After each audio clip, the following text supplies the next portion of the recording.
श्री स्वामी समर्थ. जय जय स्वामी समर्थ. उद्या आहे चैत्र महिन्यातील पहिली संकष्टी चतुर्थी. मराठी नवीन वर्ष सुरू झाल्यानंतर पहिली संकष्टी चतुर्थी ही आलेली आहे 5 एप्रिल 2026 वार रविवार रोजी. ही चतुर्थी रविवारच्या दिवशी आलेली असल्यामुळे या दिवशी सूर्याला अर्घ्य देणे ही खूप महत्त्वाचे मानले जाते. तसेच चंद्रोदय झाल्यानंतरच संकष्टी चतुर्थीचे उपवास हा सोडत असतात. त्यामुळे संकष्टी चतुर्थी जरी रविवारी आलेली असली त्यामुळे आपल्याला रविवारी सकाळी सूर्यदेवाला अर्घ्य द्यायचे आहे व रात्री चंद्रोदय झाल्यानंतर चंद्रदेवाला अर्घ्य देऊन नंतरच हा उपवास सोडायचा आहे. तर मी स्वागत करते तुम्हा सर्वांचे माझ्या आजच्या व्हिडिओमध्ये. तर 5 एप्रिलला संकष्टी चतुर्थी आहे आणि मराठी नवीन वर्ष सुरू झाल्यानंतर ही संकष्टी चतुर्थी ही पहिल्यांदाच आलेली आहे. त्यामुळे ही चतुर्थी खूपच खास आहे आणि ही चतुर्थी कशी साजरी करावी याबद्दल थोडक्यात माहिती मी तुम्हाला या व्हिडिओमध्ये सांगणार आहे. त्यामुळे हा व्हिडिओ शेवटपर्यंत नक्की बघा, कारण व्हिडिओच्या शेवटी मी एक असा उपाय सांगणार आहे जो केल्याने तुमची कितीही कठीण इच्छा असो ती नक्कीच पूर्ण होईल. त्यामुळे व्हिडिओ शेवटपर्यंत नक्की बघा. आणि जर तुम्ही माझ्या चॅनलवर नवीन असाल तर चॅनलला सबस्क्राईब करा, व्हिडिओला लाईक करा आणि जास्तीत जास्त लोकांसोबत हा व्हिडिओ शेअर देखील करा. तर संकष्टी चतुर्थी ही शुक्ल पक्ष आणि कृष्ण पक्ष हे 2 पक्ष महिन्यामध्ये येत असतात.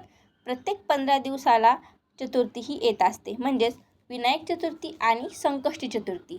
संकष्टी चतुर्थी ही कृष्ण पक्षामध्ये येणारी चतुर्थी असते आणि विनायक चतुर्थी ही शुक्ल पक्षामध्ये येणारी चतुर्थी असते. संकष्टी चतुर्थीचे व्रत केल्याने बऱ्याच भक्तांना असे अनुभव आले आहेत की त्यांच्या कठीणातील कठीण इच्छा देखील पूर्ण झाल्या आहेत.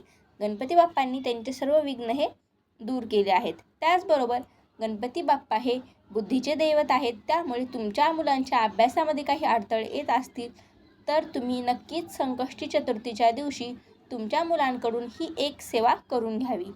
आता ती सेवा कोणती, तसेच गणपती बाप्पाची चतुर्थी कशी साजरी करावी, तर या दिवशी तुम्ही सकाळी लवकर उठावे. त्यानंतर घराचा परिसर स्वच्छ करून देवघरामध्ये देवांची पूजा करून गणपती बाप्पांची मूर्ती तामणामध्ये घेऊन त्या गणपती बाप्पांच्या मूर्तीला जलाभिषेक घालावा. हा जलाभिषेक करत असताना ओम गण गणपते नमः या मंत्राचा जाप करावा किंवा जर तुम्हाला गणपती अथर्व शीर्ष पठण पूर्ण पाठ असेल तर तुम्ही गणपती अथर्व शीर्ष 11 वेळा 21 वेळा म्हणू शकता. जरी तुम्हाला 11 वेळा किंवा 21 वेळा म्हणणे शक्य नसेल तर तुम्ही किमान 5 वेळा तरी गणपती अथर्व शीर्ष नक्की म्हणावे. तसेच तुमच्या मुलांकडून गणपती अथर्व शीर्षाचे पठण हे नक्कीच करून घ्यावे, जेणेकरून की त्यांचे अभ्यासामध्ये लक्ष लागेल व अभ्यासामध्ये प्रगती देखील होईल. त्यानंतर पूर्ण दिवस तुम्हाला फलाहार किंवा मग सकाळी तुम्ही जो काही फराळ आहे तो करू शकता. त्यानंतर संध्याकाळी तुम्हाला रात्री चंद्रोदय झाल्याच्या नंतरच हा उपवास सोडायचा असतो. चंद्राला अर्घ्य द्यायचे असते. त्यानंतर गणपती बाप्पांची पूजा करायची, आरती करायची, मोदकाचा नैवेद्य दाखवायचा. जरी मोदकाचा नैवेद्य दाखवणे शक्य नसेल तर गूळ खोबऱ्याचा, गूळ शेंगदाण्याचा नैवेद्य तुम्ही गणपती बाप्पांना दाखवू शकता. त्यानंतर तुम्ही हा उपवास सोडू शकता. आता संपूर्ण दिवस तुम्ही उपवास तर करणार आहात, परंतु या उपवासाचे खरंच जर तुम्हाला फल प्राप्त करून घ्यायचे असेल तर या दिवशी तुम्हाला काही चुका ह्या टाळायच्या आहेत. ते म्हणजे या दिवशी तुम्हाला कोणत्याही प्रकारचे वाद, भांडण, तंटा कोणासोबतही करायचा नाही.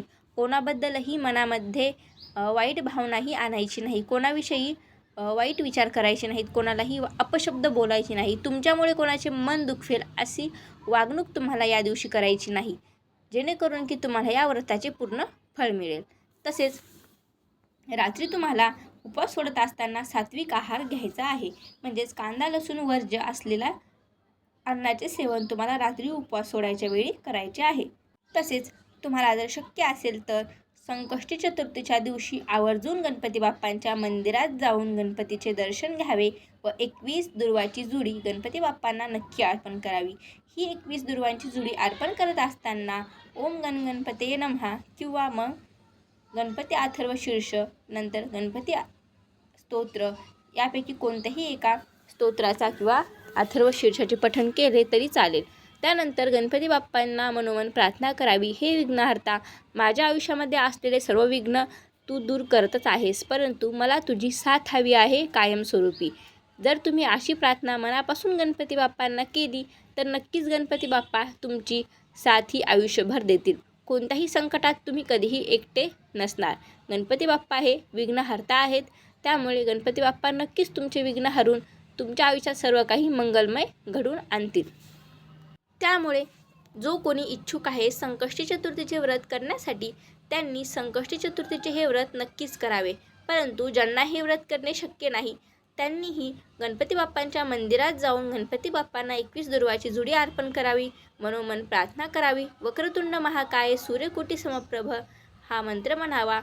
ओम गण गणपते नमः किंवा श्री गणेशाय नमः या मंत्राचे पठण करावे. तसेच गणपती बाप्पांच्या मंदिरात 5 मिनिटं शांत डोळे झाकून बसावे व गणपती बाप्पांना प्रार्थना करावी की हे गणपती बाप्पा, माझ्या हातून तुमची सेवा घडू द्यात. माझ्याही हातून हे संकष्टी चतुर्थीचे व्रत लवकरात लवकर घडून आणा.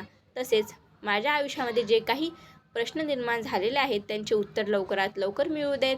तसेच ज्या काही आर्थिक अडचणी आहेत त्याही लवकरात लवकर मिटू देत. अशी प्रार्थना गणपती बाप्पांना करावी.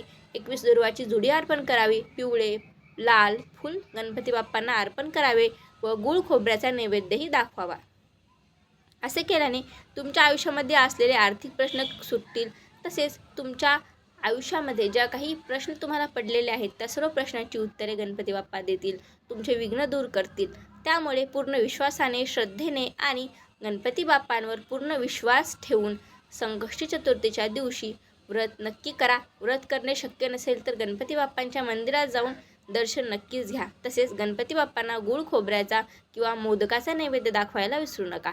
जर तुम्हाला या व्हिडिओमधील माहिती आवडली असेल तर व्हिडिओला लाईक करा, चॅनलला सबस्क्राईब करा आणि हा व्हिडिओ शेवटपर्यंत पाहिल्याबद्दल तुम्हा सर्वांचे खूप आभार.